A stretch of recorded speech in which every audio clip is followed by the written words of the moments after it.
SER Podcast. Entre 2021 y 2025, en solo 4 años, las bajas por acoso laboral entre miembros de la misma empresa han aumentado un 125%. Bajas médicas por acoso laboral han aumentado un 125%.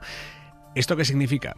Pues que de manera sistemática esas personas soportan en su puesto de trabajo insultos, amenazas, algún tipo de agresión, incluso física, por parte de otro miembro de su empresa. Puede ser un jefe o puede ser un compañero que esté al mismo nivel. En vez de enseñarme, lo que hacía era chillarme, hasta tal punto que chillando delante de compañeros dijo que me iba a dar 2 tortas. Cada cierto tiempo me tenía que ir al baño a llorar, yo sola.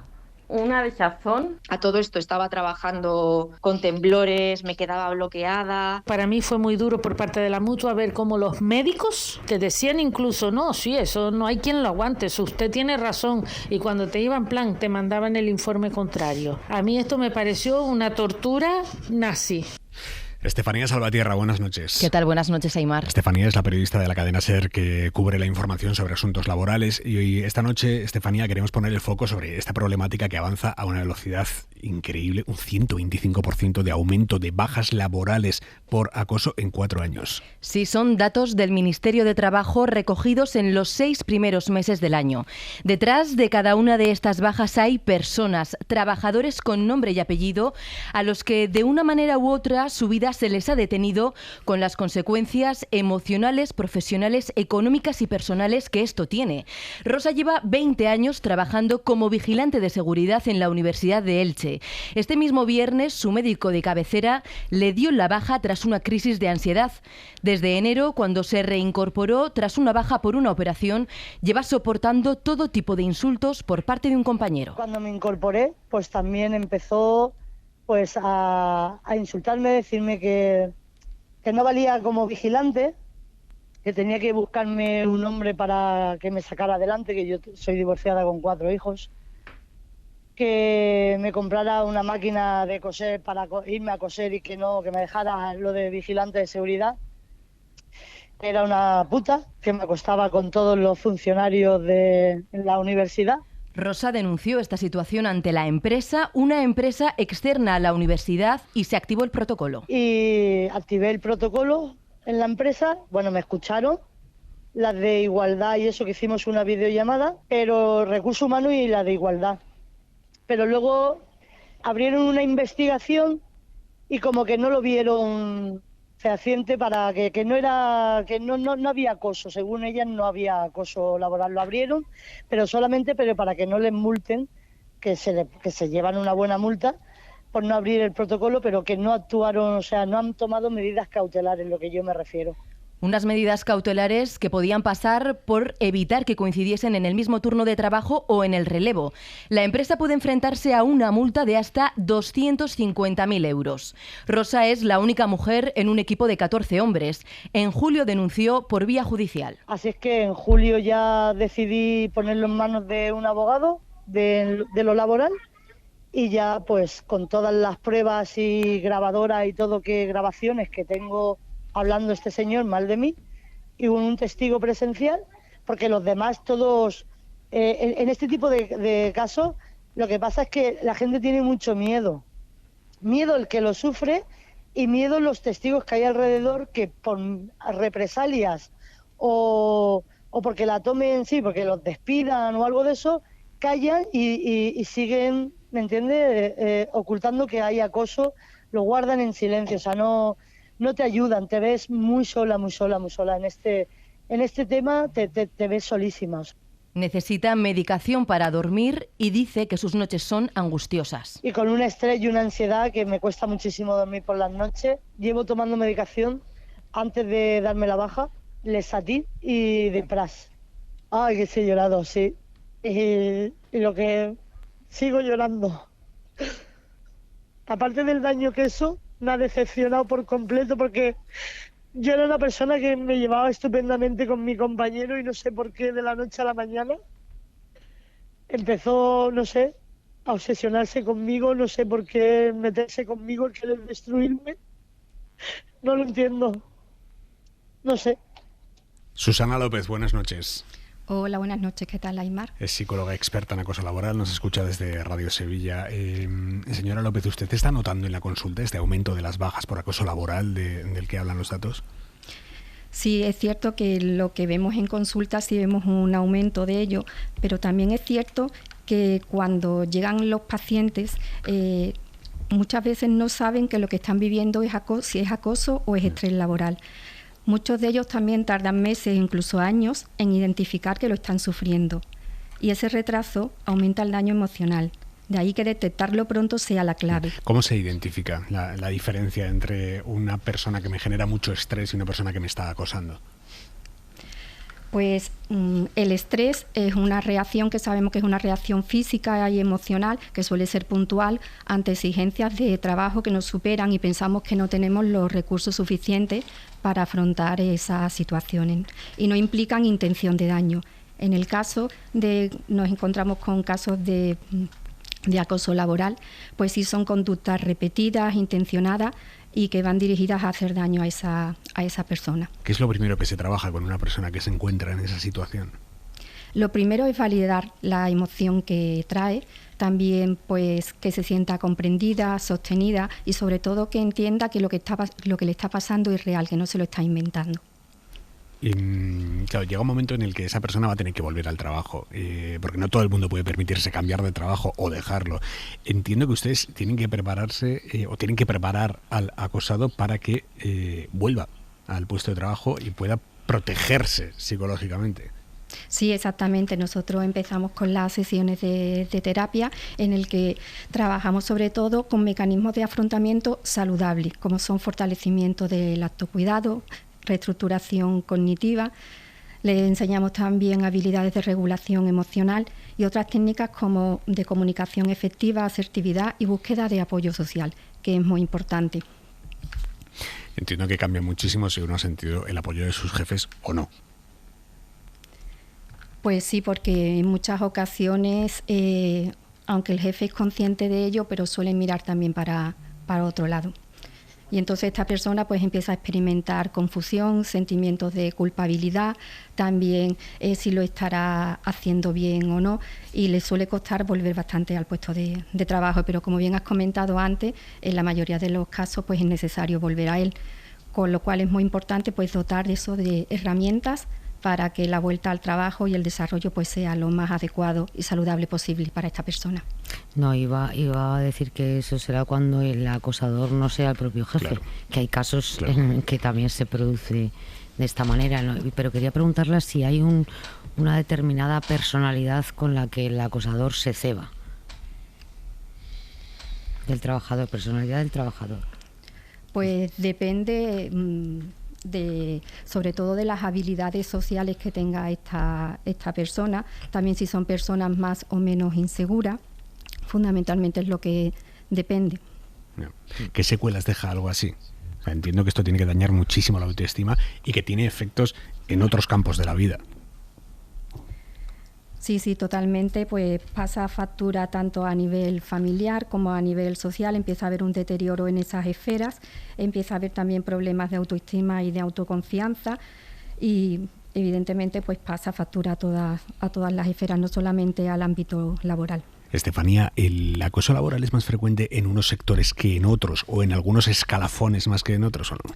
No, el acoso laboral es transversal, afecta a toda la escala jerárquica dentro de las empresas, a hombres y a mujeres y da igual a qué te dediques. Hoy prácticamente todos conocemos una situación de este tipo y todas terminan con la víctima destrozada. Tony, por ejemplo, después de 23 años trabajando en el sector metalúrgico, terminó su relación laboral con la empresa con una extinción de contrato. El Instituto Nacional de la Seguridad Social reconoció que el acoso que sufrió durante 2 años fue por contingencias profesionales. 2 compañeros le insultaban, le vigilaban cuando iba a tomar café y hacían pintadas con su aspecto físico. Puta zorrona, totuda, me pusieron un mote, ¿no? Porque un día fui al trabajo con el chándal de la selección española y ya de ese día pues ya era de España, ¿no? España guarra, España pelotuda, y en mi cajón me lo abrían, me echaban pegatinas dibujando penes, me llenaban de mierda, basuras, de flejes, de metálicos y todo metido en mi cajón. Pensó incluso en el suicidio, aunque nos cuenta que no tuvo valor. Señora López, la desesperación en los casos de acoso laboral puede llegar a ese punto. ¿Cuánto dura el proceso que va minando una persona hasta el punto de pensar en el suicidio por un acoso en el trabajo? Sí, es cierto que en casos extremos se puede llegar a ello. Normalmente pasan antes por mecanismos de afrontamiento, pues que no son saludables, como pueden ser aumentar el consumo de alcohol, alterar los hábitos alimentarios dándose atracones, restricciones, conductas compensatorias, y en casos ya más desesperados pues pueden acabar pues con intentos de suicidio. Susana López, psicóloga especializada en acoso laboral, gracias y buenas noches. Gracias a ti, Aymar. Todas las empresas, independientemente de su tamaño, tienen que tener un protocolo antiacoso, y las que tienen más de 50 trabajadores deben incluirlo en su plan de igualdad. Pero, ¿qué pasa cuando la persona encargada de explicar ese plan es acosada por sus propios compañeros? Una vez que fui a darles una charla de implantación del plan precisamente de igualdad y protocolo frente a situaciones de acoso, el comentario que se hizo en los vestuarios fue: si tiene tanta mala hostia esta tía, ¿cómo tendrá que follar? Cuando yo hacía inspecciones decía que yo mentía, cuando yo pillaba situaciones de riesgo, pero flagrantes, le decía al cliente a mis espaldas que eso era mentira, que me había inventado las cosas, habiendo una inspección, habiendo fotos. Los compañeros, los trabajadores estaban completamente manipulados y estaban amenazados. Me desacreditaban en mi trabajo. Si aceptaba esa desacreditación, terminé desquiciada allí. Gisela Alvarado, abogada asociada de Sagardoy, buenas noches. Muy buenas noches, Aymar y Estefanía, y muchas gracias por la invitación. Gracias. También quiero agradecer a todos los oyentes por estar conectados. ¿A qué tiene derecho un trabajador acosado? Ok, en primer lugar, una persona trabajadora que se considere víctima de acoso puede interponer una denuncia interna ante la empresa para reportar estos hechos. Una vez que la empresa recibe la denuncia, la empresa tiene la obligación de investigar los hechos. En primer lugar, para esclarecer los mismos, para determinar si son veraces o no, y también para determinar las eventuales responsabilidades que le puedan corresponder al supuesto acosador. Un poco en la línea de lo que han comentado hace unos minutos, sí. Es importante tener en cuenta que todas las empresas, independientemente del número de trabajadores, tienen la obligación de implementar protocolos para la prevención y actuación frente al acoso laboral, y también frente al acoso sexual, el acoso por razón de sexo y otras conductas contrarias a la libertad sexual. ¿La empresa tiene obligación de tomar alguna medida cautelar inmediata respecto al compañero denunciado mientras se investiga o no? Sí, efectivamente. O sea, en primer lugar, la forma de proceder durante la investigación, cómo la empresa se tiene que comportar, va a venir regulada en el protocolo de acoso implementado en la empresa. Tanto si este protocolo se ha cumplido y se ha implementado en la compañía como no, la empresa tiene que investigar.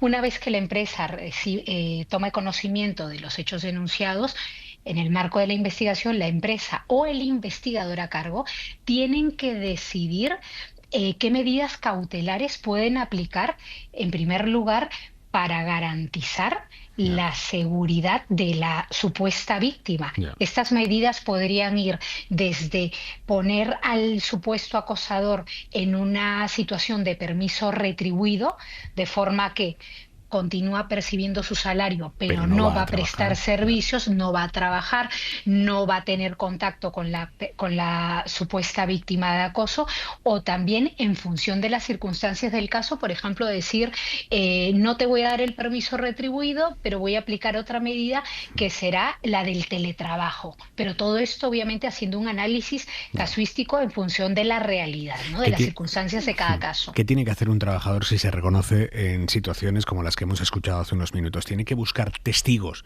que estén dispuestos a avalar lo que él cuenta? ¿No es necesario? A ver, en el marco de la investigación, la persona denunciante obviamente va a manifestar los hechos que justifican su denuncia, y si lo desea puede dar nombres de personas que pueden dar fe, que pueden testificar, que pueden corroborar sus alegaciones.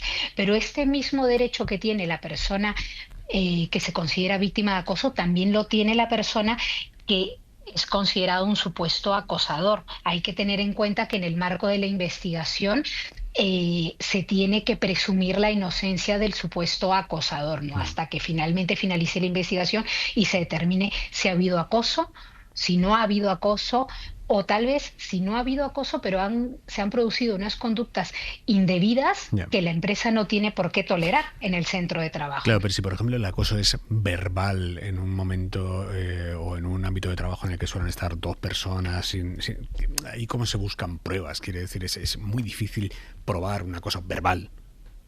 Sí, aquí lo que hay que tener en cuenta es que en el caso del acoso laboral, esta no es una conducta que sea de una sola vez y nada más, sino que suele ser recurrente y sistemática, un poco también en línea de lo que la psicóloga ha comentado. Entonces, en este contexto, aunque el trabajador, la persona trabajadora que se considere víctima de acoso pueda hacer referencia a una sola persona, por ejemplo, como testigo, el investigador puede entrevistar, obviamente manteniendo la confidencialidad de la identidad de las personas involucradas, puede entrevistar a las personas que estime convenientes porque considere que pueden haber visto algo. Entonces el investigador va a realizar una investigación profunda y puede ser que en esa investigación determine y diga, oye, mira, es que he podido identificar que existe efectivamente un patrón de conducta por parte de esta persona ¿no? en contra de esta persona porque me ha dicho tal testigo que entrevisté esto, pero adicionalmente el otro me lo pudo confirmar de esta forma. Sin duda alguna, es muy importante que estas investigaciones se realicen de forma totalmente objetiva, ¿no? Y totalmente imparcial. Una persona que se sienta víctima de acoso por parte, por ejemplo, de un superior, ¿tiene derecho a grabar conversaciones o eso es ilegal? No, lo puede hacer sin ningún problema. Es más, esas grabaciones que pueden tener, que las puede realizar sin pedirle la autorización al superior, al jefe o a la otra persona a la que está grabando, pueden incluso ser utilizadas válidamente en un proceso laboral. ¿Se dilatan mucho en el tiempo estos procesos? A ver, las investigaciones, una vez que se denuncian los hechos, las investigaciones se tienen que realizar dentro de los plazos que están implementados en la compañía. Los protocolos, por lo general, suelen establecer plazos máximos de investigación en torno a los 20 y 30 días hábiles. Bueno. En todo caso, cualquier prórroga de la duración de esta investigación tiene que estar justificada. O sea, lo que no puede hacer la empresa es, ya hemos designado al investigador y que el investigador, pues nada, que el tema le tomó mucho tiempo, tiene una agenda muy recargada y pues por eso la investigación ha durado 60 días. No, lo más importante es que se respeten los plazos máximos de duración de la investigación y que cualquier prórroga de la misma, insistimos, tiene que estar justificada. Supongamos que nos está escuchando alguien que tiene un cargo intermedio, que sabe que se está produciendo algún tipo de acoso en su empresa, pero le consta también que el afectado no quiere que se sepa, que esto también es habitual. ¿Se puede actuar aunque haya un deseo expreso por parte de la supuesta víctima de que no se intervenga? Sí, en este caso, entendemos que tenemos a una persona trabajadora que considera que un compañero es víctima de acoso, sabe que el compañero que es víctima de acoso no quiere denunciar los hechos, la persona trabajadora que es testigo de estos hechos puede interponer una denuncia contra la empresa. No es solamente la persona que se considera víctima de acoso la que puede presentar esta denuncia. Es más, incluso también la representación legal de los trabajadores de existir en el centro de trabajo puede presentar una denuncia precisamente en defensa de los derechos de la supuesta víctima. Gisela Alvarado, abogada laboralista de Sagardoy, muchísimas gracias, buenas noches. Muchísimas gracias a vosotros. Y Estefanía Salvatierra, compañera de la sección de Economía de la cadena SER. Salvatierra, gracias. Gracias, Aymar, hasta luego.